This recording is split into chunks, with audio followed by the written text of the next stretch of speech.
What is going on, everybody? Welcome to another episode of Taylor Hinton Speaks His Mind, the number one online health and fitness podcast for millennials in the world. Now, this is a little bit of an unscripted conversation that I wanted to have with you guys. Normally, we have our support calls every week. We do our Form Friday, regular scheduled programming. But last week, I pulled my audience on Instagram and asked everybody to give me some ideas for things that they'd like to hear about on a podcast. And the most powerful suggestion that I saw come up was things that clients do that I hate was the question. And so I have to reframe that a little bit because hate's a powerful word, and I try to use love and hate very selectively. Um, Love, it gets tossed around a ton. This is total sidebar from the topic at hand here, but you know, people who you've seen a few times and you've made acquaintances with and maybe have started to tread into that friend category. They say, I love you, bro. Talk to you later, bro. Love you, man. I don't know. That doesn't really vibe well with me because I think love's a very powerful word. I use that for my wife, my parents, my sister. I use that for a select handful of friends. And when you say handful, you imagine five fingers. That's a handful, right? No, it's probably less than that. It's probably three guys, maybe, that I say that to. Um, but beyond that, I don't even tell my in-laws that I love them. Not that I don't love them as people, but it's a very powerful word. And I think that the more that we throw love and hate around, the less impactful those things are. Same thing is, and I'll use this as my final detour example. Um, no, I won't. Never mind. Fuck it. I'm just gonna get into it. Here's the topic at hand, guys. Most coaches are not gonna say this out loud, but I will. If you ever felt like this and you feel like if you've ever felt like you're doing everything right, like you've got the plan, you're showing up, you're doing everything the way you're supposed to, and you're staying consistent, but you're just not getting the results that you want, it's a good chance that the plan is actually not the problem. It's your behaviors inside the plan. And you're honestly, I'm just going to speak super directly, you're poor at executing the plan at hand. Okay. Because fat loss, building strength and confidence, it's all very predictable, right? It's not magic. It's not genetics. It's not a special thing that somebody just came up with. It's not some secret sauce or secret workout split you haven't found out before. It's literally your execution. Because at the end of the day, there's very, very few musts that occur when it comes to achieving the physical results that you want, right? Especially for those who I work with. I don't work with professional athletes. So when it comes to the nuance of what's required for you to go from being, 15, 20, maybe 30 pounds overweight into low body fat, seeing some definition in your muscles, being athletic and strong and fit and confident and loving the way that you look when you have no clothes on, just getting to that mark, it's actually a very, very simple process. There's only a few select things that you absolutely must do to get there. For you to go from where you are now to that position, that's about 90% of everything that I'm gonna share with you covers 90% of that. It covers 100% of that, but that is 90% of the potential that you have. The other 10% of unrealized potential is probably the potential you really don't care to achieve because it requires an extreme, all the things that you think are necessary, like those crazy super hard workouts, the crazy diets, the like elimination of sugar, the elimination of drugs, alcohol, all the things that we want to incorporate in our lives. When you think of, yeah, I want this to be sustainable for me, and I want to have balance in my life. If you resonate with that at all, then you don't need to do all the things that you think you need to do. Okay. It's a very simple process of things that you need to do. I've been doing this, coaching people. It's been probably, my goodness, it's probably been about 10 years that I've been coaching people in a one-to-one basis or online in some capacity. Let me tell you guys this. Before I actually met my wife, so this is about 10 years ago, okay? Because we've been married for a couple. We're coming up on 9 years of this what is it? The end of this year of 2026, so around November, December, we will have been dating each other for 10 years at that point. And right before we started dating, just started dabbling with trying to coach people online and making money online through fitness. So I was touching base with some friends and messaging people on Instagram, and it was mostly just me posting content regularly, and friends and family members who have seen me from being a kid playing football and then doing bodybuilding competitions, all that stuff. Those people who have been kind of, I've been on their radar for a while. Once they recognized that I was starting to help people online, they would then reach out. And I did that for probably 5 or 6 years where I kind of helped some people, kind of did other stuff. And I was doing, full time, I had full-time jobs up until 2022, where I was either working at the gym or working in the supplement store, or working in the gym again, or whatever. But on the side, I would do these little projects and coach people for pennies. Like it was $50 for a 6-month training program. Here's your PDF. Let me email it over to you. I got a client on fucking Tinder after I had made the decision that I was done going through flirty, whatever, meaningless relationships on Tinder. I actually kept my account open and I changed my entire bio to market for online fitness coaching. And I had men and women selected, and I swiped right on every single person. I didn't even look to see who they were. I just swiped right on everybody. And everything was a pitch. It was all about fitness coaching. I had no intention of meeting anybody, of going on dates, of starting a relationship, of having a one night fling. It was just about will this person trust me to help them? And I had one person, and I got her on a monthly subscription of $20 a month. And I got her nutrition up and I got her training up. And the $20 investment was just enough when, you're 20 years old to pay somebody for it to be something you have to be thinking about. I've got this $20 monthly bill. It's like a Netflix subscription or whatever. But it was enough for her to actually pay attention to the program.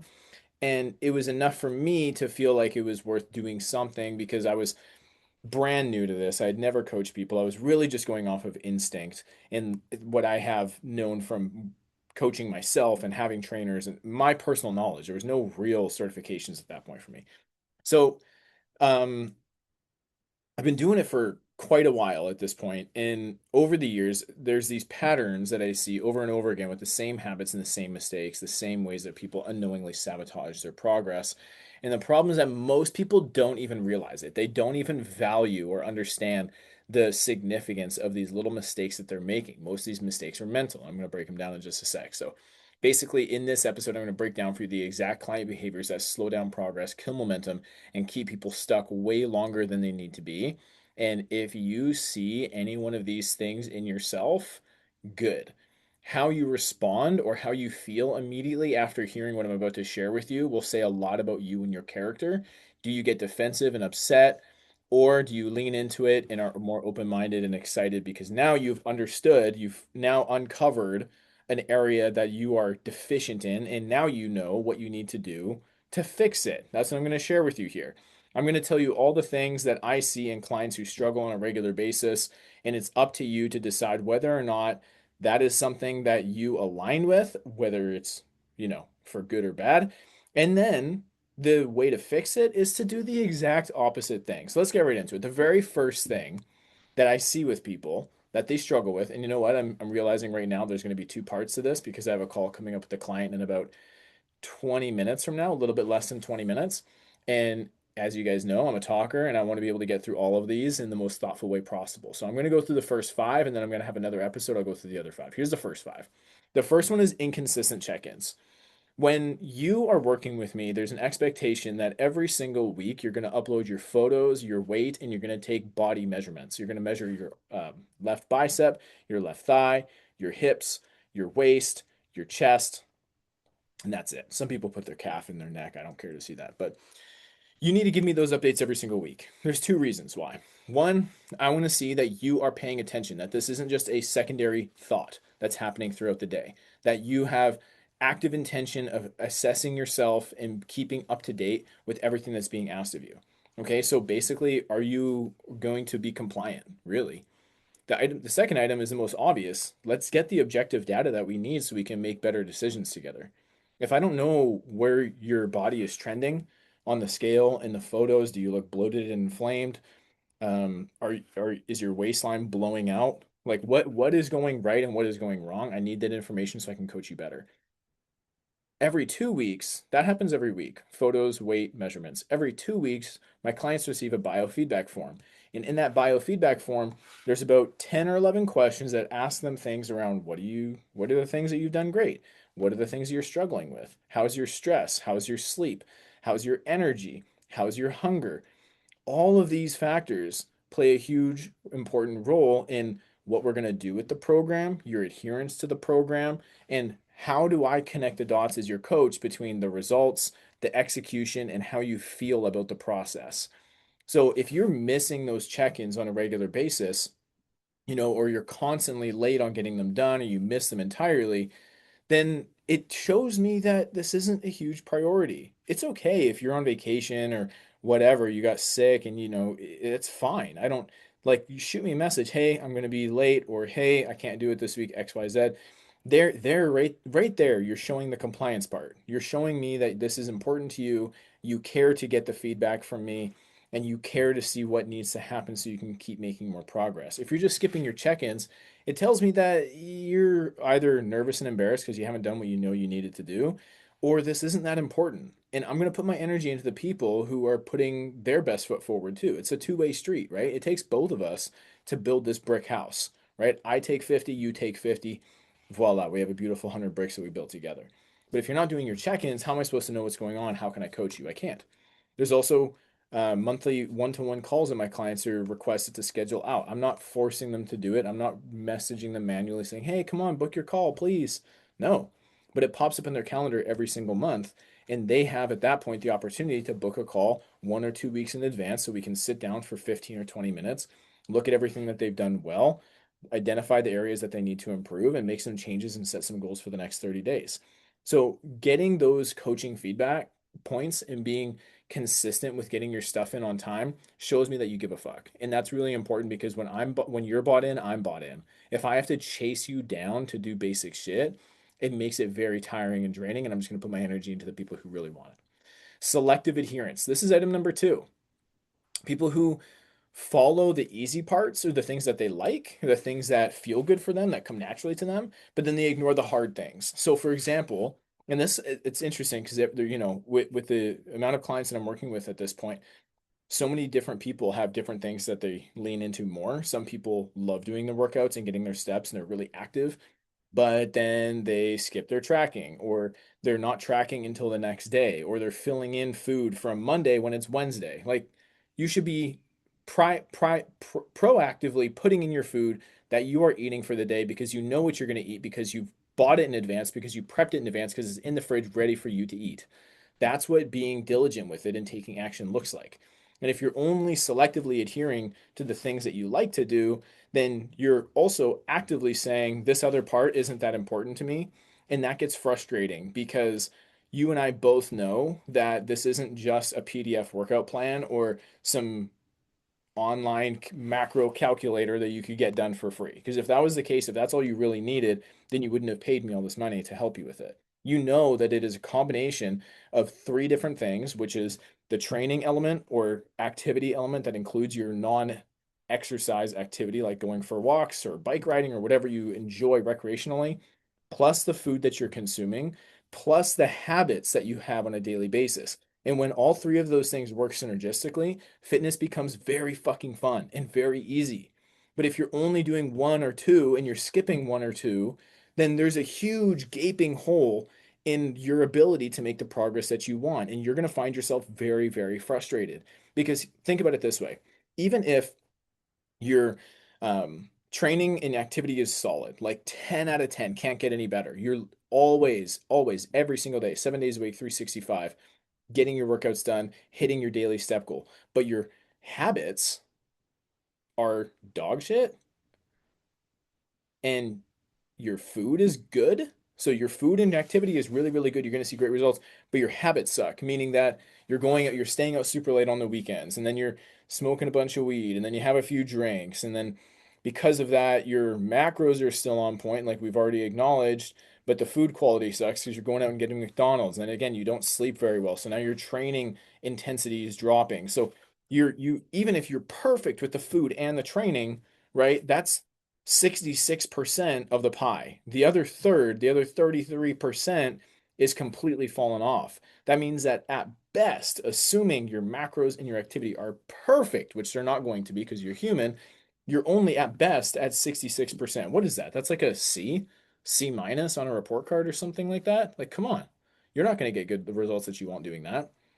So you have to be compliant in all areas. You can't just do the things that you want to and ignore other areas and expect to get amazing results. The third thing that I find on this part one of five, or one of two in the first five, number three is overcomplicating simple instructions.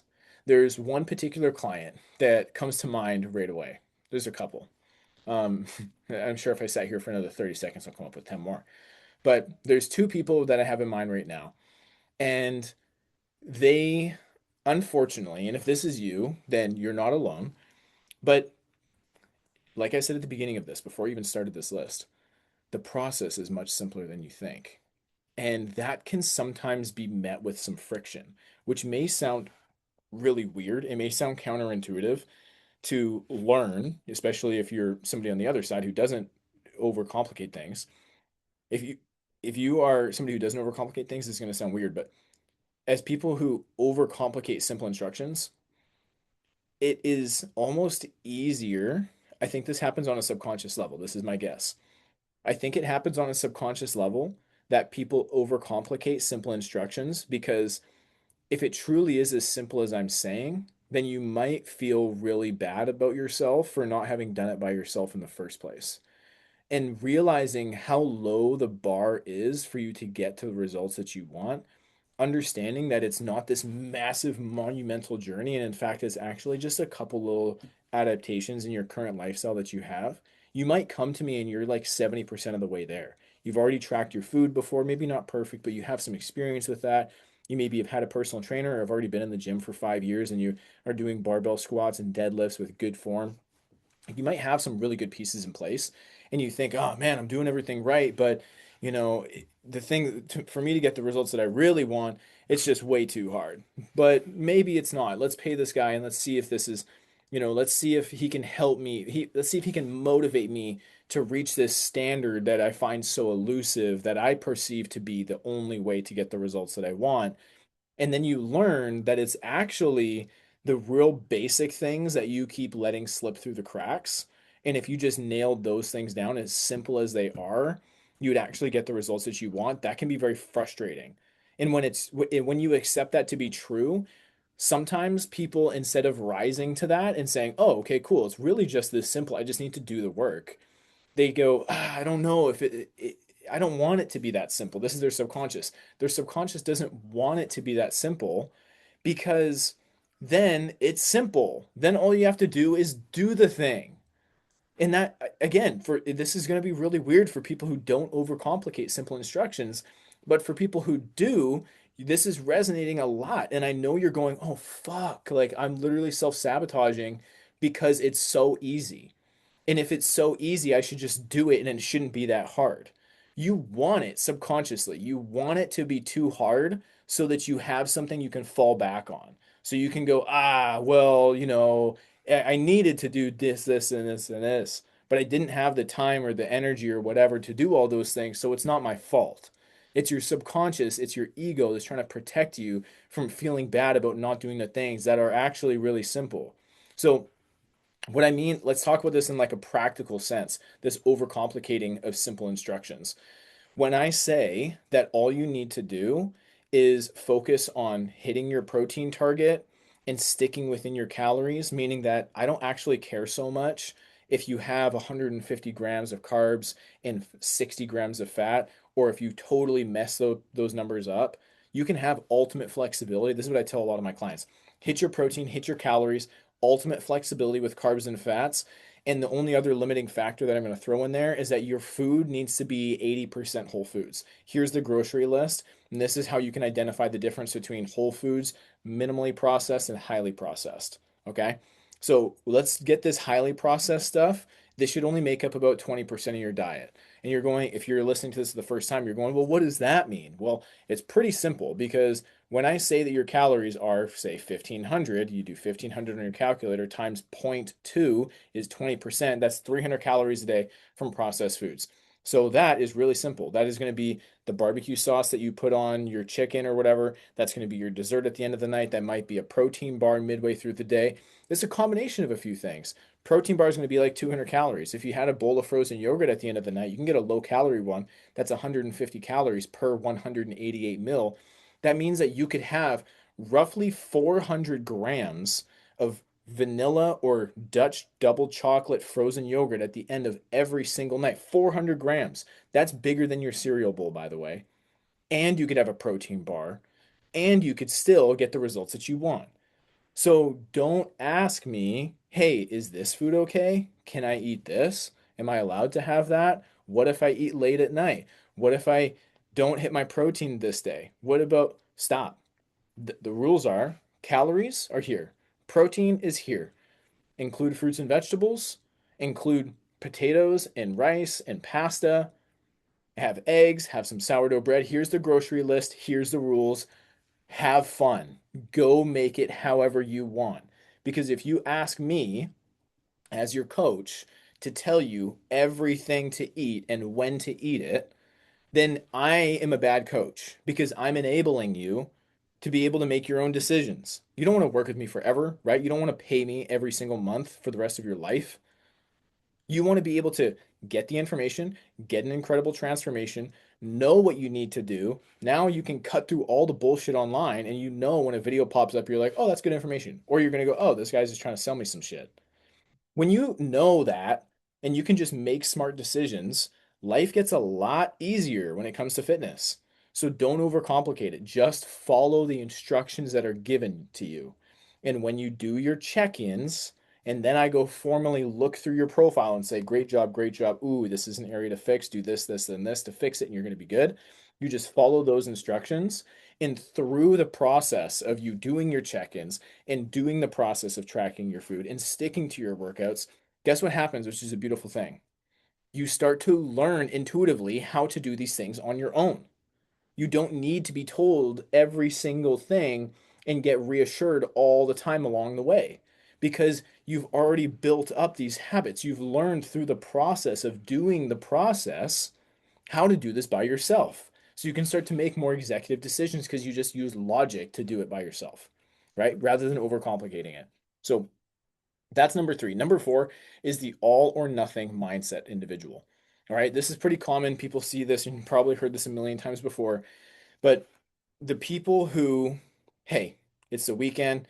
I went out. It's Easter. This is a perfect example. We just had Easter. It's Easter Monday. It's a holiday for most people. I don't even know when holidays are. I just operate on weekends, whatever. Dinner comes around. Your mom invited you over for dinner. You got your cousins there, your family's there. There's going to be some greasy food that you haven't had in a while. You can't track it. You don't want to be that asshole who brings your food scale. I totally get it. You don't need to. But just because you have one meal deviated away from normal, and let's use logic. Let's use our brains here for a sec. If you have, let's say, 20 4 meals a day, right? And that includes your little snack at the end of the night. That's how I use it in my Fitness Pal, because in my Fitness Pal you have breakfast, lunch, dinner, snacks. And I don't really have snacks in the day. I just use the snack category for dessert at the end of the night. So I have my eggs and toast for breakfast, I have my yogurt bowl for lunch, and I have my meat and rice or meat and potatoes for dinner. And then I have my frozen yogurt in the snack section. So I have 4 meals a day. Most people that I work with adopt this same principle of operating in this way. So if you're having 4 different meals or eating windows throughout the day over a 7-day window, that's what? 28 meals, right? Okay. So if you had 27 meals, we're on point, good to go, everything's locked in, but you went out for Easter dinner to your family's place, or you went out for a lunch with your girlfriends, or whatever, you went out with your husband, your boyfriend, whoever for dinner 1 day out of the week, guess what happens? That is 27 meals are locked in divided by 28 total meals, meaning that there's one meal that was a little bit off. Guess what that number is? 0.96428, blah, blah, blah, blah, blah. 0.96. Move the decimal over twice. What is that? 96.42. We turn that into a percentage. Excuse me. We turn that into a percentage base. That means that if all of your meals, except that one meal, all those other meals that you're doing throughout the rest of the week are locked in, tracked, prepared in advance, hitting your protein, your macros, everything's good. You're at 96%. 96% on a report card is what? That's got to be an A plus, right? I think 95 plus is A plus. I don't know. I didn't get very many A pluses. 96.4%. Are you kidding me? You're good. You're totally fine. And for that one meal, that doesn't mean you have to sabotage. Doesn't mean you have to be a glutton. You don't have to be an asshole. Like, have a little bit of everything. If there's a protein centric item that's available, focus on that and build the rest of your plate with the other stuff that you want to eat. And guess what? The biggest key is don't overeat. If you did that, you'd be just fine because you're 96% on, you're 100% on all the other meals. So that one meal makes you 96% on this week's macro report card, air quotes. Okay. So don't overcomplicate it. Don't get in your head. Don't get stressed just because you deviated once. Last week, I had no excuse for this other than work, which I could have if I just moved things around. I could have been better with this. But last week, I had a weekday. I think it was on Wednesday or something. I didn't work out. I got 5,100 steps for the whole day. Absolute dog shit. And it is what it is. And I finished the rest of the week strong. I got all my workouts done. I hit my step count every other day, and I'm fine. And I'm looking and feeling awesome. So don't, just because you have one deviation away from what quote unquote perfect is for the system, that doesn't mean that the next meal the next morning sucks and you sleep in and now you feel like shit, so you don't work out and you don't get your steps in. Now you're feeling a little bit run down, feeling sorry for yourself, so you sit on the couch and binge Lord of the Rings. Yo, chill. One fuck up doesn't mean you have to fuck up the rest of the week, right? That's the old version of you who's trying to sabotage still. That's the old version of you that's saying, I don't really belong here. I shouldn't, I don't deserve this. This isn't for me. And I'm going to cut it at this point. We have 6 more to go. I'm going to record this later today or tomorrow. Thank you so much for listening. If you've had any takeaways from this, shoot me a message on Instagram. Have an amazing day.